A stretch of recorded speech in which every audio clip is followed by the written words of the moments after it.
Now, before we get into some of the rest of the subjects for the show today, we're actually going to start this week, as you've probably got used to, with our Meet the Team piece this week. And we have Mary Byrne in the spotlight this week. You're very welcome, Mary. Thanks, Jude, and well done on all the live events to date. That's amazing that we're already on live event 24, isn't it? It's incredible. So just to start us off, Mary, tell us a little bit about yourself before we get into what you're doing in work.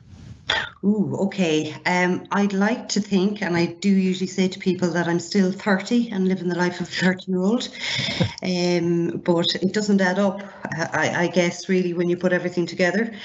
I'm trying carefully not to laugh. Your laughing would be a dangerous thing for me to do right now, so I'm not going to do that. Okay, we won't go there.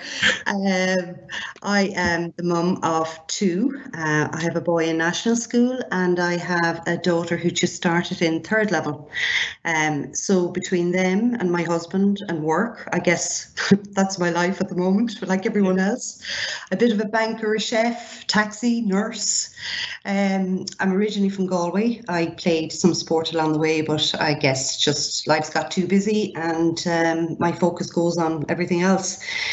But then again, I suppose, look, it is nice to be able to use all that in my job too, because I can understand and see the difficulties that parents have on a day-to-day with trying to rotate everything and go with everything, you know. I noticed you didn't mention anything about X Factor there, so you're telling me you're not the same Mary Byrne who was on X Factor a few years ago. Can I pretend? I actually might ask you for a demonstration if you do claim to be the same Mary Byrne. Well, actually, it is funny because if you know, there have been occasions since Mary Byrne or the Mary Byrne won the X Factor. I leave messages for people. I have been asked sometimes, by any chance, can you sing? But no, I can't, unfortunately. And would you mind giving us a demonstration now? No. Maybe we can't get away with that. Well, it could end the meeting very quickly. Very good. So let's just have a think about, before this goes completely off the rails, let's have a think about what you're doing in your work with NCBI then. Have you been with NCBI long? Yeah, this is where it won't add up, because actually I'm with NCBI, believe it, over 20 years now. We'll say over 20 years just. Yeah, I'm with them a long time, worked in a few different roles, but currently work with the children and the young persons team, and I'm based in the Tala office. Very good. So tell us a little bit about what that role involves then. Oh gosh, all right. The role itself is diverse, and no two days are ever the same. It can be very challenging, but definitely a rewarding role. I would work very closely with members of my team to support young people up to the age of 23 in education in many different areas like independent living skills, mobility, advocacy, and then of course my own area of AT. Within the role, I would collaborate with students and parents, NCSE staff and schools. So collaboration really, it would be required because sometimes a range of solutions may be needed. And of course, as we all know, working together will give the best outcomes for the student. Yeah. I would meet with students, assess their technology skill set, their requirements, identify the tasks in hand, issues that they're having. And as part of the process, then I would demonstrate various devices to them, organise trials of the equipment. And of course, very important is that the student is part of that decision making. So we would work with them along that. Yeah. And I guess, assistive technologies, we know what you would provide access to learn, but I would support the student to learn to access. So helping them to use their equipment in the most efficient way, they can so that they can compete really with their sighted peers. And assistive technology, as we know, again, is for work, rest and play. Education being the work and the most significant part, but the play is more attractive to most of the younger students and the motivator too. So I would be involved in supporting things like their phones, finding suitable apps, or maybe they have devices already at home. For example, a family iPad or a tablet. They might find it difficult to use and then get frustrated. it, may not want to engage with it, suffer eye fatigue because they can't see it. And if only the correct accessibility features suitable for their individual needs were enabled on the device, a little training and support given to them, it could be more enjoyable and engaging for them. So it is quite a broad kind of role that you're involved in. Yeah.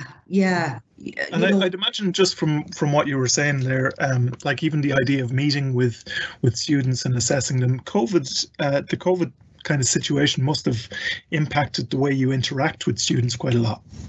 But you look, we know literally overnight we had to change the way we engaged and supported students and their families. Our services are still open, of course, but to protect each other, things are a little bit different, When I think back, really, as part of the Department of Education and Skills summer provision scheme for primary school students, the Children and the Young Persons team delivered over 90 virtual AT intervention for your group and one-to-one sessions this summer.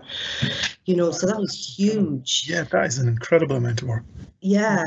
No, it was all teamwork, and it was very hands-on. And for me, I guess it's a lot more virtual link-ins, and it's working very well.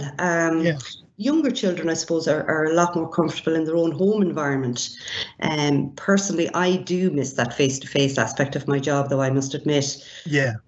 But, on a very positive side, parents are learning too, because they're sitting in on the virtual sessions. So it's instilling confidence in them, and they feel better able to support their children at home, which is great. That's actually quite interesting just to hear that side of it as well, because I think sometimes we're trying to kind of keep looking at the positives from it, and there are actually some very meaningful positives that's come from the way that work has adapted over the last number of months, isn't there? Oh, absolutely. It's I suppose it's a relaxed learning too, which is very good, And it's lovely to see the students learning at their own pace. A little bit of encouragement can give so much, that the younger child especially, they don't realise the importance of technology. So linking in early is really beneficial. So they get to learn in a very fun way. And as they get older then, it's great to hear their feedback. They'll tell us tips, the way they do things, solutions they find for themselves, and then we share that on with others as well. That's brilliant. The way that the whole kind of cycle works is really good. So tell me something, Mary. Are you working on anything in particular at the moment? Yeah, we're currently continuing with delivering tailor-made classes along with other colleagues in my team. There's currently classes going on at the moment on PowerPoint and file management, accessibility features, gestures, with training required on any specific device that's required, really. Some of them will be done in group settings, and group settings are great for students because it provides them for the opportunity to link in and share tips, have an out chat, while learning. Yeah. But we also know that, there's one-to-one support required for some students that may need that. So we'd adapt some learning specific tasks for that student. Most are done virtually. There's also information sessions scheduled for parents as well, where support and advice will be given on assistive technology. It's new learning, really, and new experiences for us all. But I'm actually smiling here to myself, Jude, when I think of the creativity.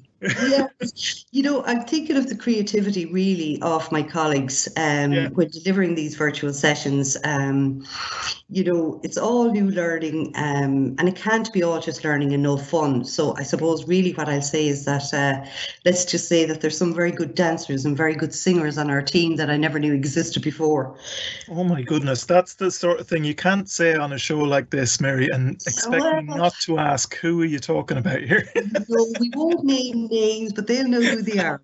And you're going to have to come on one of them to see who I'm talking about. It's Daniel. It must be. Daniel's a pretty good dancer, Great. We'll be getting Daniel working on a dancing piece for one of our live events. So in that case, You should put them on virtually. Let him be seen. Absolutely, yeah, brilliant, very good. Well, it's been a pleasure talking to you, Mary. It's been great to hear some of the work that's going on in the children's team there as well, and hope everything works out for the things that are in development at the moment. It certainly sounds like a lot of fun as well. Yeah, and Jude, can I just, I suppose, if there's any parent listening to this that they would like any support, ask them to link in, contact Margaret Bousquet, who is the coordinator, and she can give them all further details on the programme of events and what they might like to sign up for.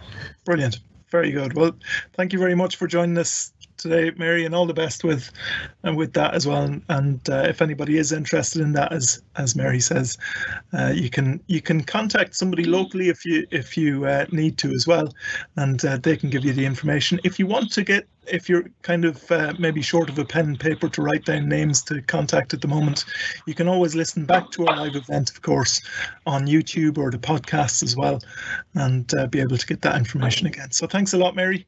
Thanks, Jude. Best of luck.